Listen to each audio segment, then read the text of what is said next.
بسم اللہ الرحمن الرحیم۔ الٹی کرنے سے روزہ ٹوٹتا ہے یا نہیں، اس کے بارے میں فقہی احکام اور احادیث پاک۔ جب معدہ اپنی ناپسندیدہ چیز کو باہر خارج کر دیتا ہے تو اس کو قے آنا کہا جاتا ہے، یعنی الٹی کہا جاتا ہے، اور اگر باہر خارج نہیں کر پاتا البتہ خارج کرنے کے لیے حرکت کرتا ہے تو اس کو ابکائی کہا جاتا ہے، اور اگر حرکت کیے بغیر اس چیز سے صرف تنفر کا اظہار کرتا ہے یعنی نفرت کا اظہار کرتا ہے تو اس کو متلی کہا جاتا ہے۔ طب کی کتاب حاذق صفحہ نمبر 260 اور 261 پر حکیم حافظ محمد اجمل خان نے یہ تعریف کی ہے الٹی کی۔ قے کی وجہ سے روزہ ٹوٹنے نہ ٹوٹنے کی احادیث میں تفصیل پائی جاتی ہے۔ پہلے ان کو ذکر کیا جاتا ہے، جس کے بعد انشاءاللہ تعالی ان سے فقہائے کرام کے اخذ کردہ مسائل کا تذکرہ کیا جائے گا۔ حدیث پاک حضرت ابو ہریرہ رضی اللہ تعالیٰ عنہ سے روایت ہے کہ قال رسول اللہ صلی اللہ علیہ وسلم من زرعہ القیء فلیس علیہ القضاء ومن استقاء فلیقضی۔ یہ حدیث پاک مسند احمد کی حدیث ہے۔ مسند احمد میں حدیث نمبر 10,463 ہے۔ ترجمہ رسول اللہ صلی اللہ تعالی علیہ وآلہ وسلم نے فرمایا کہ جس کو قے آ جائے یعنی الٹی آ جائے اس پر روزے کی قضا نہیں، اور جو جان بوجھ کر اپنے اختیار سے قے کرے تو اس کے لیے اسے چاہیے کہ روزہ قضا کرے۔ دوسری حدیث پاک حضرت عبداللہ صنابحی رضی اللہ تعالیٰ عنہ سے روایت ہے قال رسول اللہ صلی اللہ علیہ وسلم من اصبح صائما فاحتلم او احتجم او زرعہ القیء فلا قضاء علیہ ومن استقاء فعلیہ القضاء۔ یہ حدیث پاک المعجم الاوسط للطبرانی کی جلد نمبر 2 صفحہ نمبر 185 اور حدیث نمبر 1568۔ ترجمہ رسول اللہ صلی اللہ تعالی علیہ وآلہ وسلم نے فرمایا کہ جس نے روزہ کی حالت میں صبح کی پھر اسے احتلام ہو گیا، یا اس نے پچھنا لگوایا یعنی خون نکلوایا، یا اس کو قے آئی تو اس پر روزہ کی قضا نہیں، اور جس نے جان بوجھ کر اپنے اختیار سے قے کی تو اس پر روزہ کی قضا ہے۔ حضرت علی رضی اللہ تعالیٰ عنہ سے مروی ہے کہ انہوں نے فرمایا کہ من تقیّا فعلیہ القضاء وَإِنْ زَرَعَهُ الْقَیءُ فَلَا قَضَاءَ عَلَیہ۔ یہ حدیث پاک مصنف عبد الرزاق کی حدیث ہے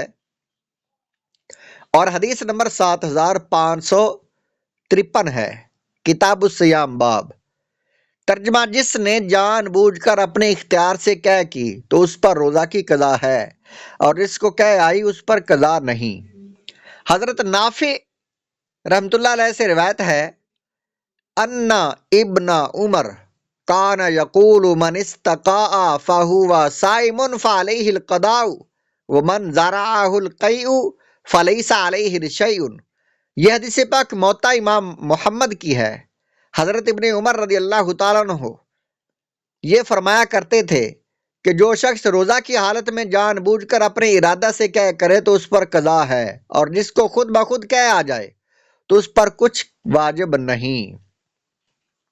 اس قسم کی احادیث و روایات سے معلوم ہوتا ہے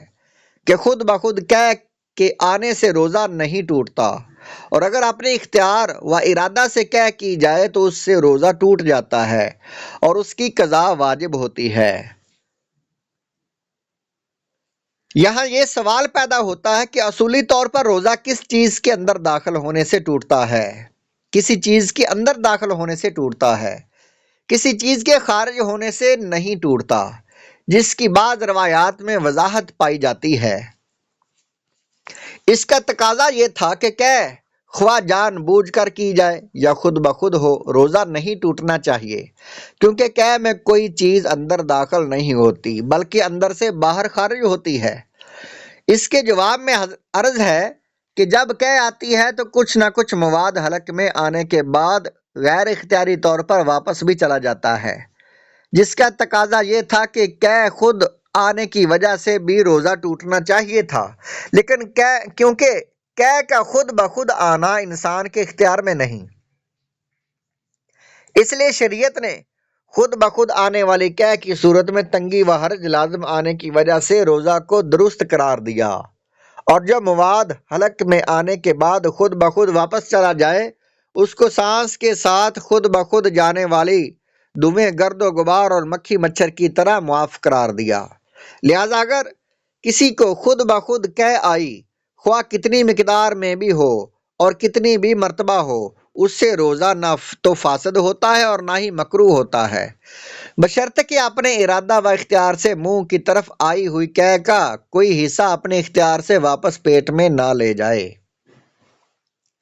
اور اس کے برعکس اگر اپنے اختیار و ارادہ سے قے کی جائے تو اس سے روزہ فاسد ہو جاتا ہے، جیسا کہ اپنے اختیار سے کوئی دھواں وغیرہ اندر لے جائے۔ گویا کہ شریعت نے اپنے ارادہ سے قے کرنے کو ظاہری اعتبار سے اپنے اختیار و ارادہ سے پیٹ کے اندر کوئی چیز داخل کرنے کا حکم دے کر روزہ کو فاسد قرار دے دیا۔ فقہائے احناف نے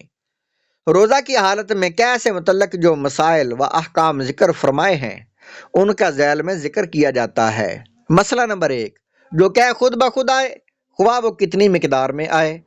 اور کتنی مرتبہ آئے، اس سے روزہ نہیں ٹوٹتا، البتہ اگر قے خود بخود آئی لیکن اس کو اپنے اختیار سے واپس پیٹ میں داخل کر لیا تو اس سے روزہ ٹوٹ جاتا ہے، اور ظاہر ہے کہ یہ اسی وقت ممکن ہے جب قے منہ یا حلق کے اس حصہ تک آ جائے جہاں سے قے کو واپس لے جانا اختیار میں ہے۔ مسئلہ نمبر 2، بعض حضرات کے نزدیک اپنے اختیار سے کی ہوئی قے جتنی بھی مقدار میں ہو، خواہ زیادہ ہو یا تھوڑی، اس سے روزہ ٹوٹ جاتا ہے بشرط کہ روزہ یاد ہو، جبکہ بعض حضرات نے فرمایا کہ اگر قے زیادہ مقدار میں ہو تو روزہ یاد ہوتے ہوئے اس کے اپنے اختیار سے کرنے سے روزہ ٹوٹ جاتا ہے، اور جو تھوڑی مقدار میں ہو اس کے اپنے اختیار سے کرنے سے روزہ نہیں ٹوٹتا،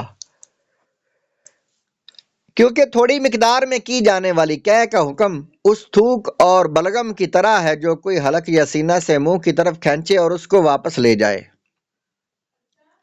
اور اسی وجہ سے تھوڑی مقدار میں اپنے اختیار سے کی جانے والی قے کو اگر کوئی واپس لے جائے تو ان حضرات کے نزدیک اس کا روزہ نہیں ٹوٹتا،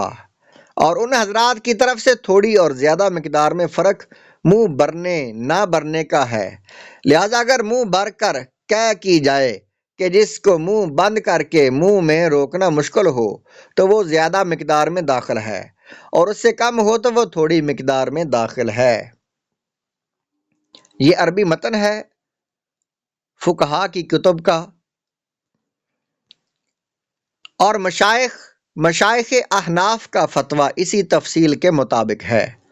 پھر ان حضرات کے نزدیک جو قے منہ بھر کر آئے اور اس کو واپس لے جائے تو اگر واپس لے جانے والی قے کی مقدار چنے کے برابر یا اس سے زیادہ ہو تو روزہ ٹوٹ جاتا ہے، اور اگر اس سے کم ہو یا خود بخود واپس لوٹ جائے تو خواہ کتنی مقدار میں بھی ہو اس سے روزہ نہیں ٹوٹتا۔